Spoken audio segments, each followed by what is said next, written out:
নমস্কার বন্ধুরা, DP family নতুন একটি ব্লগে সবাইকে জানাই অনেক স্বাগত। তো আজকে আমি সবার জন্য কোনো ব্লগ ভিডিও নিয়ে আসিনি। আজকে আমি নিয়ে আসলাম হচ্ছে একটা রেসিপি বলতে পারো, সবার সাথে শেয়ার করার জন্য। আজকে আমি বানাচ্ছিলাম, তো ভাবলাম আমি একটু সবার সাথে শেয়ার করে দিই, যেহেতু আমি বানাচ্ছি।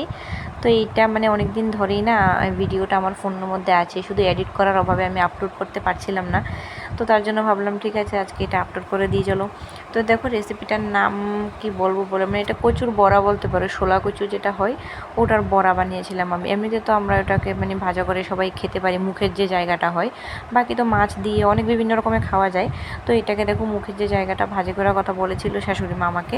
তো আমি ভাবলাম কি ঠিক আছে, যখন করবো একটু অন্যরকমভাবেই করি। তো এই যে দেখো, এই যে গোল গোল করে কেটে ভালো করে ছুলে নিতে হবে। তারপরে গোল গোল করে কেটে আমি আস্তে আস্তে খুব ধৈর্য সহকারে পাতলা পাতলা করে রোল রোল করে কাটতে হয়।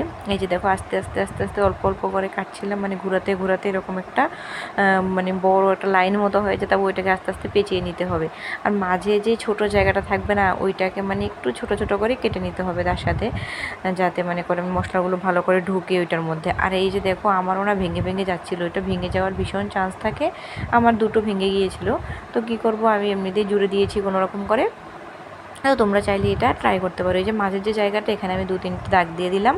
তারপর এটাকে আস্তে আস্তে আস্তে আস্তে করে পেঁচিয়ে নিতে হবে। তো এখানে খুব স্পিডে দেখাচ্ছে, যেহেতু আমি স্পিডটা বাড়িয়ে দিয়েছি। আমি সত্যি এত স্পিডে করিনি, আমি আর একটু আস্তেই করেছিলাম। তারপরে এই যে এরকম পেঁচিয়ে পেঁচিয়ে রেখে দেবো।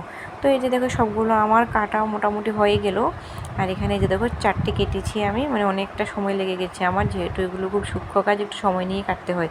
আর এই যে দেখো 3টে রয়ে গেছে, এগুলো খুবই ছোটো ছোটো, তো এগুলো দিয়ে হবে না।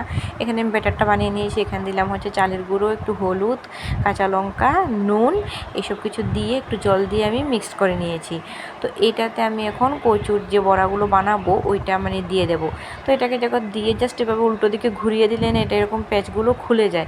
খুলে যাওয়ার পর ভালো করে মশলাটা না ওটার মধ্যে ঢুকে যায়। ঢুকে যাওয়ার পর আবার ঠিক করে প্যাচটা দিয়ে দিলে না ওটা আবার ঠিক হয়ে যায়। তখন তুলে তেলে দিয়ে দিলে ভালো করে ভেজে নিলে গরম ভাতের সাথে তোমাদের কি বলবো, জাস্ট অসাধারণ লাগে এটা খেতে, মুখে লেগে থাকার মতো। তো তোমরা একদিন সব তোমাদের যারা যারা জানো তো ঠিক আছে, তোমরা অলরেডি জানো, খেয়েছো, তাহলে টেস্টটা কীরকম হয় ওটাও বুঝতে পারো। কিন্তু যারা খাওনি তারা যদি আমার এই রেসিপিটা দেখে থাকো, তোমরা একদিন ট্রাই করো, ভীষণ ভালো লাগবে। তো আমি খাওয়ার পর শাশুড়ি মা তো বললো বেশ ভালো লেগেছে। আর আমার শ্বশুরমশাই উনি এত খাওয়া দাওয়া নিয়ে সেরকম একটা অত খাদ্যরসিক মানুষ নন, ওনাকে কোনো মতে দিলেই হলো, এরকম একটা ব্যাপার।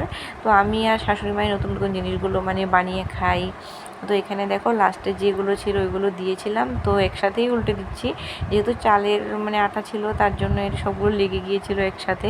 আর এই যে দেখো রোলগুলো ভীষণ ভালো লাগে, দেখতেই তো এত ভালো লাগে, খেতে তো ভালো লাগবে বলো। আর এটা ভালো করে না খুব সুন্দর করে সেদ্ধ হয়ে গিয়েছিল।